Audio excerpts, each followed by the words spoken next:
پھر اسی طرح نبی صلی اللہ علیہ وسلم دن میں 100 بار استغفار کیا کرتے تھے.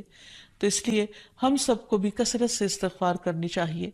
استغفار بیماریوں کا علاج بھی ہے اور اللہ کے عذاب سے بچانے والا بھی، اللہ سبحانہ وتعالیٰ کی رحمت پانے کا ذریعہ ہے، اور پھر بارش کے نزول کا ذریعہ بھی ہے، زراعت میں برکت کا ذریعہ، کبیرہ اور صغیرہ گناہوں سے معافی کا ذریعہ، اچھا اعمال نامہ پانے کا ذریعہ، یعنی قیامت کے دن انسان کو جن کی بخشش ہوگی ان کو خوشخبری دی جائے گی اور ان کا نامہ اعمال جو ہے وہ بہترین نامہ اعمال ہوگا.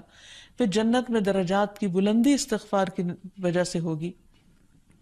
تو اس لیے ضروری ہے کہ ہم اٹھتے بیٹھتے اپنے گناہوں کی معافی مانگتے رہیں، اور استغفار کے لیے انسان اپنی زبان میں بھی اللہ تعالیٰ سے بخشش مانگ سکتا ہے، لیکن بہتر یہ ہے کہ اگر انسان قرآنی دعاؤں اور مسنون دعاؤں کا سہارا لے اور ان کو سیکھ بھی لے، کیونکہ یہ ہم سب کی ضرورت ہے.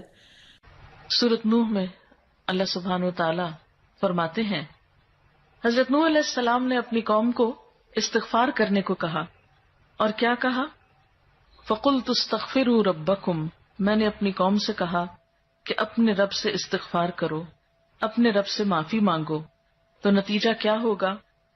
اِنَّهُ كَانَ غَفَّارًا، بے شک وہ بہت زیادہ معاف کرنے والا ہے.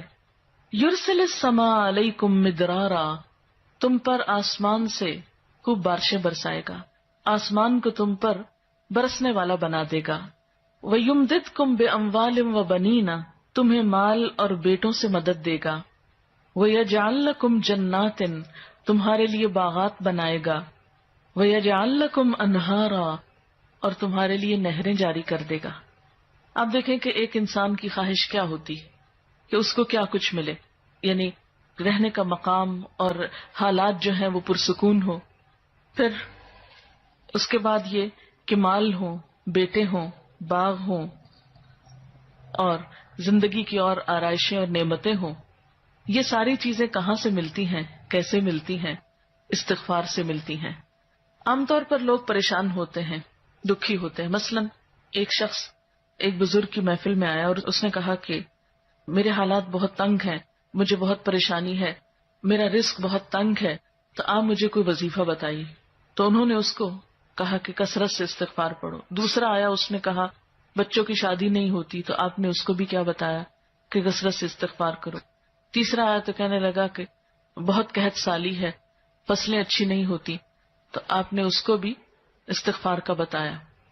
تو کسی نے ان سے پوچھا کہ بھائی 3 لوگ آپ سے 3 ڈفرنٹ مسئلے لے کر آئے ہیں، اپنی پریشانیاں لے کر آئے ہیں، آپ نے تینوں کو ایک ہی چیز بتائی ہے. تو اس پر انہوں نے یہی سورۃ نوح کی آیت پڑھ کر سنائی کہ دیکھو یہ قرآن میں اللہ کا وعدہ ہے، اور اللہ کا وعدہ سچا ہے. اللہ تعالیٰ کی بات سے بڑھ کر سچی بات کس کی ہو سکتی ہے؟ ہمارے پڑھنے میں کمی کوتاہی ہو سکتی ہے، لیکن اللہ کی بات میں کوئی شک نہیں. ذالک الکتاب لا ریب فیہ، یہ وہ کتاب ہے جس میں کوئی شک نہیں. لیکن یہ ہے کہ بعض اوقات ہم خود پڑھنے میں کوتاہی کر دیتے ہیں. تو جن کا رشتہ نہ ہو رہا ہو وہ بھی، جن کا ہو چکا ہو اور شادی کے پرابلمز ہو وہ بھی، جن کا ہو چکا اور پھر بچے نہ ہو وہ بھی، ان سب کے لیے ایک ہی وظیفہ ہے، اور وہ کیا ہے؟ استغفار کا. پھر اسی طرح ایک اور جگہ پر ایک اور پیغمبر نے اپنے لوگوں سے کہا وَاسْتَغْفِرُوا رَبَّكُمْ ثُمَّ تُوبُوا إِلَيْهِ إِنَّ رَبِّي رَحِيمٌ وَدُودٌ، اپنے رب سے معافی مانگو اور اس کی طرف پلٹ آؤ، بے شک میرا رب رحیم ہے اور اپنی مخلوق سے بہت محبت رکھتا ہے. یعنی جب کسی بندے پر کوئی تکلیف آتی ہے تو ایسا نہیں کہ اللہ تعالیٰ اس پر خوش ہوتے ہیں اور جان بوجھ کے ستانا چاہتے ہیں بندوں کو. اللہ تو بندوں کے حق میں بہت مہربان ہے.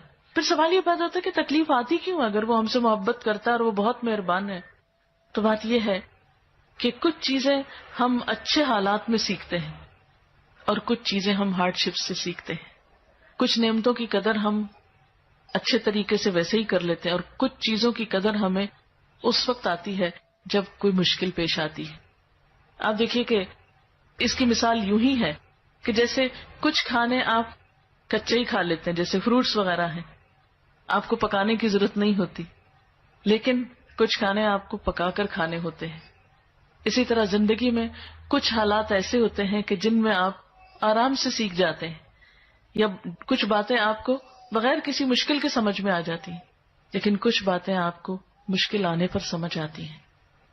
اور جس طرح انسان پختہ اور میچیور ہوتا ہے مشکلات میں، آپ نے دیکھا ہوگا کہ جو بچے ہارڈ شپس میں پلتے ہیں وہ بڑے ہو کر ان میں اسٹیمنا زیادہ ہوتا ہے، لیکن جو بچے بہت نعمتوں میں اور نازوں میں پلتے ہیں وہ اتنے بہادر اور اتنے ہمت والے نہیں ہوتے. اس لیے دھوپ اور چھاؤں، غم اور خوشی، دونوں اس کائنات کا حسن ہے. دن اور رات ایک بہت بڑی نشانی ہے ہمارے لیے. تو اس لیے جب تکلیف آتی ہے تو اس موقع پر انسان اللہ کی طرف زیادہ رجوع کرتا ہے، اللہ کو زیادہ یاد کرتا ہے، زیادہ ذکر کرتا ہے، اور اس طرح انسان کے گناہ دنیا میں ہی معاف ہونے لگتے ہیں.